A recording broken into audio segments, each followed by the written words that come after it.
이런 맥락에서 과학과 수학의 차이를 좀 생각해 보겠어요?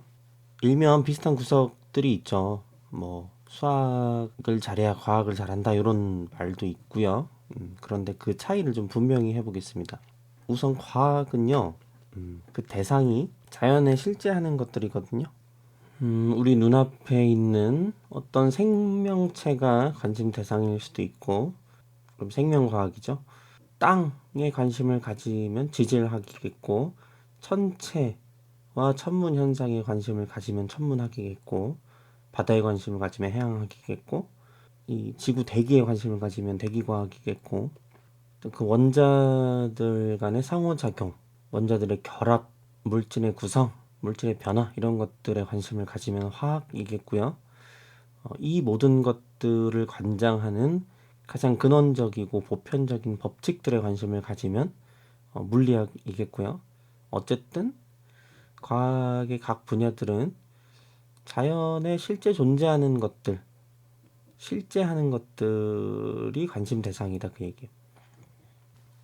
어떤 과학자가 아무리 그럴듯한 진술을 한다고 해도 결국 그것의 참거짓 여부는 이 자연 현상과 일치 여부에 있습니다. 그 과학자의 주장이 실제 현상을 얼마나 잘 설명하는가 또는 그렇지 않은가를 가지고 참 거짓을 판별하거든요. 그 과정에서 우리가 실험이라는 행위를 하는 거죠. 실험을 통해서 실제 자연 현상과 들어맞는지 아닌지를 검증한다는 것이에요. 반면에 수학은 그 대상이 실제 하는 것이 아니에요. 이 세상에 실제 존재하는 것, 이 세상에서 실제 일어나는 일이 수학의 대상이 아닙니다. 그저 그 수학 내적 세계에 있는 추상적인 사실, 진술들이 수학의 관심 대상이지, 실제 이 자연에, 우주에 어떤 일이 일어나는가는 수학의 관심사가 아니에요. 수학은 그런 것을 다루지 않아요. 그러니까 수학은 실제 존재하는 것에 관심을 가지는 게 아니라는 거예요. 그저 수학 내적인 이론 체계가 있고 어떤 수학적인 명제가 참일 때 또 무엇이 참이겠느냐 하는 그런 것들에 관심이 있지. 그게 실제 세상을 잘 설명하는가 아닌가는 전혀 수학의 관심 대상이 아니라는 거예요. 물론 수학에서 이렇게 쌓아놓은 체계를 이용해서 이걸 이용해서 자연현상을 설명하는 데 쓸 수는 있거든요. 그러니까 수학이 응용되는 것이죠.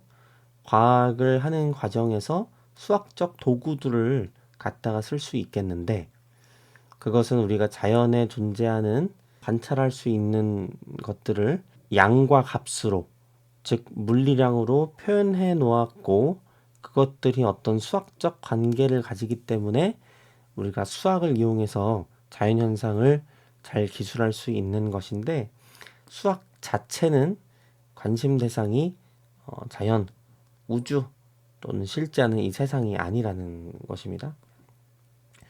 그래서 이 학문 안에서 사용하는 그 추론의 방식을 생각해 보면 과학에서도 연역법을 쓰기는 하지만 귀납법을 사용한다는 게 굉장히 중요한 차별점이거든요.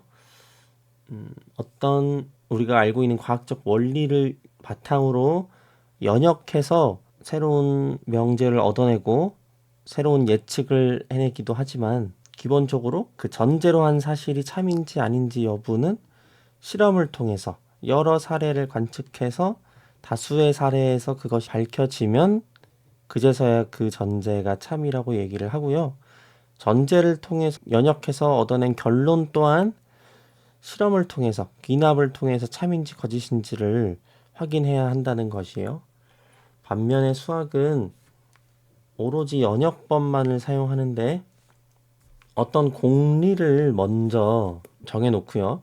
어떤 수학 체계에서 받아들여야 할 공리를 먼저 정해두고 이러한 공리를 받아들였을 때, 이러한 공리들이 참이라고 할 때 어떤 명제들이 성립하는가, 공리로부터 연역되는 명제들이 무엇이 있는가를 다루고 관심을 가지는 것이 수학이라는 것이에요. 이 과정에서 연역법만을 사용하지 이게 어떤 다수의 사례로부터 실제 사례로부터 귀납을 통해 검증되거나 하지 않는다는 것이에요. 그런 면에서 과학과 수학은 그 관심 대상에 본질적으로 차이가 있고, 그래서 두 번째로 사용하는 추론 방식에 차이가 있다는 점을 한번 언급해 보았습니다.